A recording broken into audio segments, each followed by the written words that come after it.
Hello, my name's Donna McDowell, and I'm the Head of Schools and Family Learning at St Paul's Cathedral. Welcome to the third book in our Winter Book Club. In 2009, the Nigerian writer Chimamanda Ngozi Adichie gave a TED Talk entitled The Danger of a Single Story.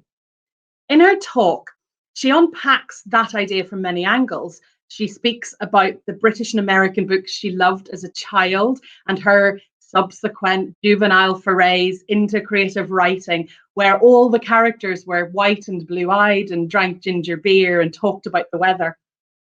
And she shares how she, as she was growing up, made assumptions about rural Nigerians based upon the background of her family's domestic help, thinking that all poor people were to be pitied. She talks about how she defied her American roommates' expectations of what Africans should be like when she was at university, and of how her writing was criticized for not being authentically African because it didn't fit with her professor's idea of what Africa was. She claims that if you show a people as one thing over and over again, then that is what they become, a single story. And the problem of these single stories, these stereotypes, is that they are incomplete and they therefore rob people of dignity. They make our recognition of our shared humanity difficult. Now, you may have encountered Adichie before through her novels, Purple Hibiscus or Half a Yellow Sun, or you may have read her essay, We Should All Be Feminists. But for this book club, I want to introduce you to her wonderful book of short stories, The Thing Around Your Neck. As a child, I was an avid but slow and reflective reader, and I think that's why I liked short stories. They were nuggets that could be easily digested in terms of how long it took to read them, but also impossible to digest because they were somehow unfinished. They appealed to me because there were multiple possibilities surrounding them. So they sparked my curiosity and my imagination in a way that was different to novels. There's an almost poetic precision required because thoughts and emotions have to be conveyed in fewer words. The macro is made micro. Short stories, I guess, are a glimpse, a moment in time. They're vignettes, and they don't have the narrative arc that we expect from longer works of fiction. Instead, we're invited to very briefly encounter humans in all their temporal beauty and ugliness.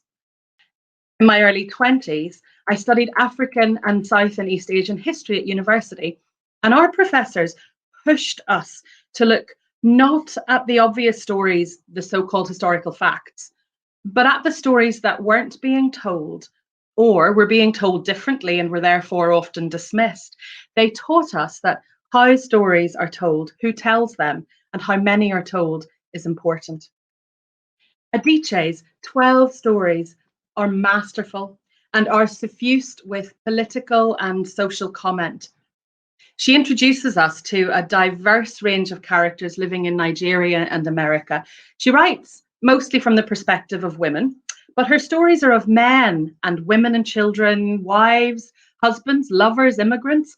They are stories of love and cruelty, of oppression and hope, of violence and tenderness. You'll encounter a young Nigerian woman starting a new life in America after her arranged marriage to a doctor there. A woman whose child has been murdered by political thugs hunting for her husband, whose attempt to apply for an asylum visa results in humiliation. And a rich Igbo university student who has to confront her own prejudices when thrust into the protection of a poor Hausa woman. The themes of gender, racism, and post-colonialism are apparent throughout the collection. Sometimes the stories feel heavy, threatening to collapse under the weight of all that can't be said. Some of them explore faith and Christianity explicitly, but in many, God isn't mentioned. And yet, the book is peppered with epiphanies, encounters where grace is displayed, or when redemption happens, when human connection, however brief, gives us a glimpse of the Imago Dei, the image of God.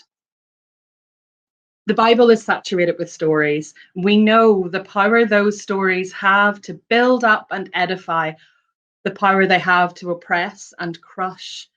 And this book, I think, begs the question, what are the stories we tell and what impact do they have? In her TED Talk, Adichie finishes by saying, and I quote, "Stories matter. Many stories matter. Stories have been used to dispossess and to malign, but stories can also be used to empower and to humanize. Stories can break the dignity of a people, but stories can also repair that broken dignity. When we reject the single story, when we realize that there is never a single story about any place, we regain a kind of paradise." So, as you read these stories, I would love you to ask yourself, what are the epiphanies? Where are the moments when grace or redemption pushes through, where God shows up, either to the characters or to you in the reading of a particular story? Where can you find the Imago Dei? And how do these stories and the telling of them contribute to the regaining of a kind of paradise? I hope that you are as moved and as challenged by the writing as I am. And I look forward to meeting you on Twitter on Monday, the 15th of February from 7 to 8 p.m. to hear what you thought.